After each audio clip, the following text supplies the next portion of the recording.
हाय दोस्तों, तो कैसे हैं आप लोग। दोस्तों एक और शानदार वीडियो लेकर आ गया हूँ। जल्दी से चलते हैं, वीडियो देखते हैं। उससे पहले आप मेरे चैनल को सब्सक्राइब कर लें और बेल आइकन को प्रेस कर लें, क्योंकि आप लोग वीडियो देखते हुए भूल जाते हैं, फिर मेरा चैनल सब्सक्राइब नहीं करते। तो जल्दी से वीडियो स्टार्ट करते हैं। रियल टाइम डिजिटल पेमेंट में से 40% भागीदारी भारत की है। हेलो फ्रेंड्स, मैं हूं गौरव ठाकुर और जैसे कि आपने सुना, पूरे दुनिया के total real time digital transactions में से करीब 40% अकेले इंडिया में ही होते हैं। And now what's interesting is that currently इन्हीं रियल टाइम पेमेंट्स को फैसिलिटेट करने वाला हमारा यूपीआई अब ओमान, यूएई, बहरीन, कतर और ऐसे ही 35 से 40 देशों में भी घुसने के बाद अब फाइनली इस गल्फ रीजन के मेजर प्लेयर सऊदी अरेबिया में भी एंटर करने वाला है। और एक्सपर्ट्स का तो यह भी दावा है कि वो बहुत ही जल्द यूएस डोमिनेटेड स्विफ्ट सिस्टम को भी रिप्लेस कर देगा। And now this is huge, क्योंकि अब जब इन देशों से लोग इंडिया में पैसे भेजेंगे तब हर साल इंडिया करीब 8 से 10 बिलियन डॉलर्स अपने बचाएगा। और बाय द वे, ये इतना पैसा है कि पाकिस्तान को आईएमएफ से बेल आउट पैकेज भी इससे कम मिलता है। और वेल फ्रेंड्स, मैं ऐसा इसीलिए कह रहा हूं क्योंकि इंडिया के मेजर एनआरआईज इन गल्फ कंट्रीज में ही बसते हैं और वहां की टोटल पॉपुलेशन यानी 58.2 मिलियन में से सिर्फ इंडियंस ही करीब 13.4 मिलियन है।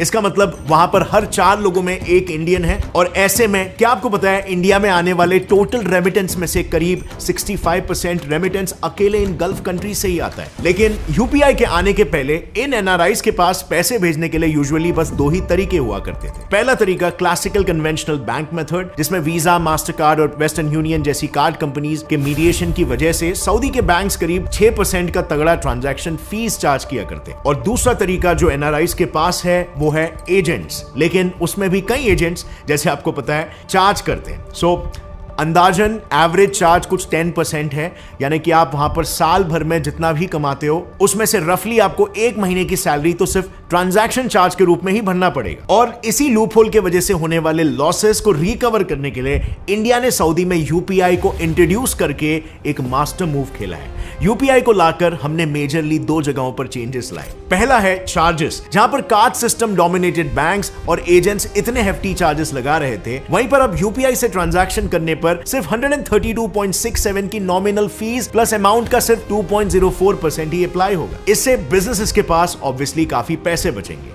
अब यहां पर दूसरा है टाइम। बैंक्स और एजेंट्स ज्यादा पैसे तो ले ही लेते थे, लेकिन उन्हें टाइम भी उतना ही ज्यादा लगता था, ऑलमोस्ट 1 दिन से ज्यादा का समय। बट अब यूपीआई आने से ये ट्रांजैक्शंस कुछ ही घंटों में पूरे भी हो जाएंगे। और तो और इन सारे फैसिलिटीज के साथ कैश लिमिट भी 2 लाख तक रखी गई है, यानी कि किसी भी इमरजेंसी में एनआरआईज अपने फैमिली या फ्रेंड्स को हेल्प भी कर पाएंगे। अब फ्रेंड्स देखो, यहां पर यूपीआई के थ्रू काम कैसे होता है ये समझना इंपॉर्टेंट है उसके बेनिफिट समझने के लिए। नंबर 1, सबसे पहले तो सेंडर क्यूआर स्कैन करके पैसे भेजता है। नंबर 2, जिसके बाद उस सेंडर का ऐप अपने पेमेंट सर्विस प्रोवाइडर के सर्वर पर सेंडर के क्रेडेंशियल्स को ऑथेंटिकेट करता है। इसके बाद नंबर 3, इस ट्रांजैक्शन डिटेल्स का कंफर्मेशन लेकर उस बैंक को कहता है कि सेंडर के अकाउंट से इतने इतने पैसे डिडक्ट कर दो। नंबर 4, फिर बैंक इस प्रोसेस को कंफर्मेशन उसी पीएसपी को वापस भेजती है। एंड नंबर 5, कंफर्मेशन आते ही वो पीएसपी रिसीवर के बैंक अकाउंट को वेरीफाई करके उसमें पैसे क्रेडिट या फिर ऐड करने के लिए कह देता है। और फिर उस बैंक से इस प्रोसेस की कंफर्मेशन आती है।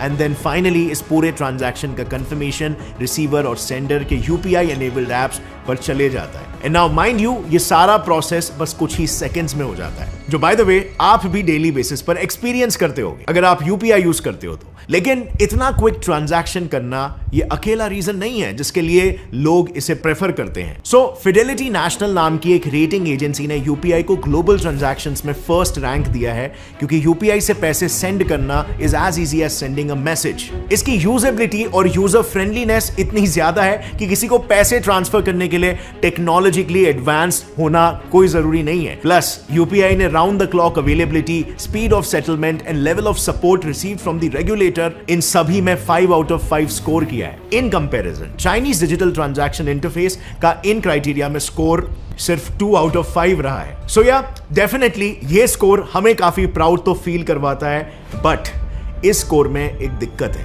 और वो दिक्कत क्या है इसके बारे में तो मैं आपको बताऊंगा ही, लेकिन यूपीआई ने मर्चेंट पेमेंट से लेकर स्टॉक और फाइनेंशियल मार्केट ट्रांजैक्शंस तक बहुत सारी चीजें इजी कर दी है और अब आपको स्टॉक्स बाय करने के लिए कई दिनों तक वेट करने की कोई जरूरत नहीं। यूपीआई और डिजिटल ट्रांसफॉर्मेशन की वजह से आप कुछ ही मिनट्स में स्टॉक्स को बाय और सेल कर सकते हो। ज़ीरोधा के फाउंडर नितिन कामत ने खुद कहा कि वो स्टॉक मार्केट में यूपीआई के यूज को लेकर काफी ऑप्टिमिस्टिक है और इससे इंडिया के मार्केट को कई बेनिफिट्स होंगे। इनफैक्ट मैंने भी आपको कई बार कहा है कि आपको इन्वेस्ट और ट्रेड करना चाहिए, बट हाँ, ट्रेडिंग से पहले आपको ट्रेडिंग की बेसिक नॉलेज होना जरूरी है और ये नॉलेज आप एक्वायर कर सकते हो XM.com से।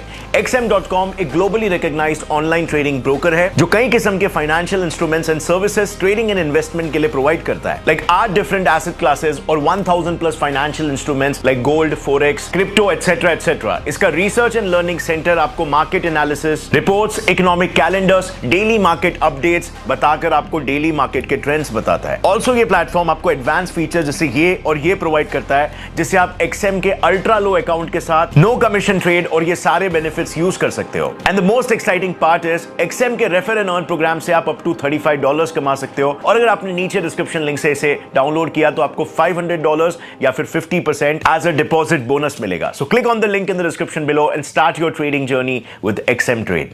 इंडिया के बाद चाइना दूसरा सबसे हाईएस्ट नंबर ऑफ ट्रांजैक्शंस करने वाला देश है, लेकिन अनलाइक इंडिया यहां पर मास्टरकार्ड और वीजा जैसे यूएस बेस्ड कार्ड कंपनीज का पेनिट्रेशन चाइना ने रोक रखा है। इसी बीच यूएस बेस्ड फिडेलिटी नेशनल द्वारा चाइनीज पेमेंट सिस्टम्स का पुअर कस्टमर वैल्यू के नाम पर मार्क्स काटना थोड़ा सा सस्पिशियस है। And this makes me think कि जिस तरह यूपीआई अब ग्लोबली वीजा और मास्टरकार्ड की डुओपोली को चैलेंज करेगा, can UPI truly go global? क्योंकि देखो, ये मास्टरकार्ड, वीजा और वेस्टर्न यूनियन जैसे कार्ड कंपनीज बेसिकली क्या है? ये एक तरह के मीडिएटर्स ही तो है। बेसिकली पहले ऐसे होता था कि अगर दो बैंक्स के बीच कोई ट्रांजैक्शन करना होता था तो डोनर बैंक को रिसीवर बैंक के उस पर्टिकुलर कस्टमर के डिटेल्स लेने पड़ते थे। अब ये डिटेल्स अगर उस बैंक ने शेयर किए तो हो सकता है कि डोनर बैंक की मार्केटिंग टीम उस कस्टमर को अपनी ओर ल्योर कर ले और बस फिर इसी ट्रस्ट इश्यूज के चलते क्रॉस बैंक ट्रांजैक्शंस काफी इश्यूज फेस किया करते। इसे टैकल करने के लिए फिर एस्टैब्लिश हुए वीजा और मास्टरकार्ड जैसे कार्ड कंपनीज। इन्होंने बैंक्स को कहा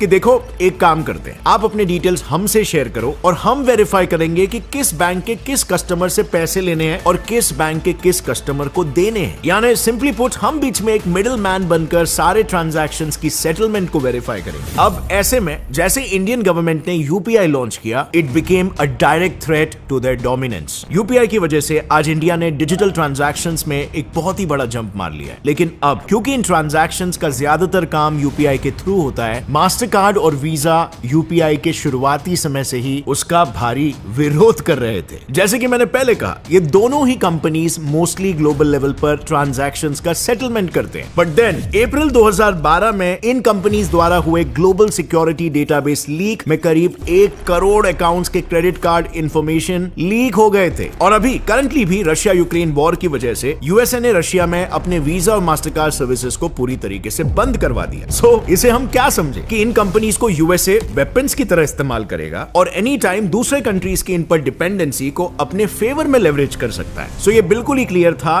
कि यूएसए के भरोसे पर पूरी तरीके से अपने बैंकिंग सिस्टम को बेस करना खतरे से खाली नहीं है और इसीलिए सबसे पहले 2014 में गवर्नमेंट ऑफ इंडिया ने एक रूपे नाम का एक होममेड कार्ड प्रमोट करना शुरू कर दिया। ये कार्ड आपने भी देखा होगा, काफी फेमस हुआ था, आज के तारीख में भी काफी लोग इसे यूज करते हैं और ये इसीलिए जरूरी था क्योंकि आपको अगर पता होगा, यूपीआई के शुरुआती दिनों में यूपीआई से जुड़े एप्स को यूज करने के लिए आपको डेबिट या क्रेडिट कार्ड की जरूरत पड़ती थी। अब ऐसे में हर कोई वीजा या मास्टर कार्ड की ईयरली फीस को अफोर्ड नहीं कर सकता था। सो रूपे एक काफी सस्ता ऑल्टरनेटिव बन गया जिससे यूपीआई और ज्यादा लोगों तक पहुंच पाया। And this was very successful क्योंकि यूपीआई से पहले वीजा का इंडिया में मार्केट शेयर 60% था, मास्टर कार्ड का दूसरी तरफ 30% और अमेरिकन एक्सप्रेस का 8.5%। बट 2019 तक अब रूपे और यूपीआई का शेयर करीब 58% तक पहुंच गया है और अब कई लोगों के लिए उनका मोबाइल ही उनका वॉलेट बन गया है। इनफैक्ट सिर्फ इसी से ही गवर्नमेंट हर साल करीब 5,700 करोड़ रुपए बचाती है जो खराब नोट्स को रिप्लेस करने में खर्च होते हैं। अब इसके विरोध में वीजा ने अपनी होम कंट्री यूएस में इंडिया के अगेंस्ट कंप्लेन भी कर दिया। उनका कहना था कि इंडिया में सभी कंपनीज के लिए लेवल प्लेइंग फील्ड इक्वल नहीं है। इंडिया में वहां की गवर्नमेंट अपने सिस्टम को बहुत ज्यादा सपोर्ट कर रही है, पार्शियल हो रही है उसको लेकर। अब ऐसी सिमिलर सिचुएशन डिजिटलाइजेशन इंडोनेशिया में तब आई थी जब उनकी डोमिनेंस खतरे में थी। तब उन्होंने यूनाइटेड स्टेट्स ट्रेड रिप्रेजेंटेटिव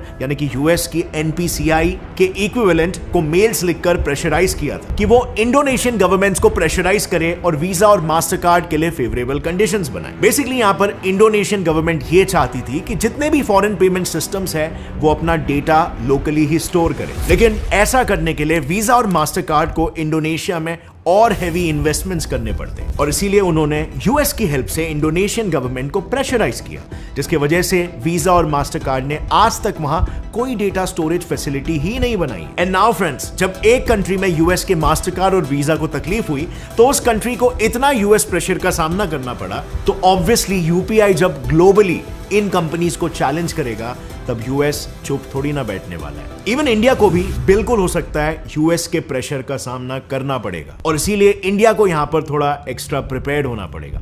खैर, ओवरऑल फॉरेन कंट्रीज में यूपीआई के इंट्रोडक्शन से जितना फायदा लोगों का होगा उतना ही फायदा गवर्नमेंट को भी होगा। इस डिजिटलाइजेशन की वजह से गवर्नमेंट के पास इन पेमेंट्स का सही रिकॉर्ड डेटाबेस में रहेगा, जिससे कोई भी टैक्स को इवेड नहीं कर सकता और इससे डेफिनेटली जीएसटी कलेक्शन को भी काफी हेल्प मिलेगी और फाइनेंशियली इंडिया का सबसे बड़ा प्रॉब्लम यानी कि ब्लैक मनी भी थोड़ा कंट्रोल में आ जाएगा, जिससे कि कई बार टेरर फाइनेंसिंग भी होती है। इनफैक्ट इसी एग्जैक्ट चीज को टैकल करने के लिए तो इंडिया ऑल्टरनेटिवली डिजिटलाइजेशन को एक स्टेप आगे लेके जा रहा है by introducing the digital currency.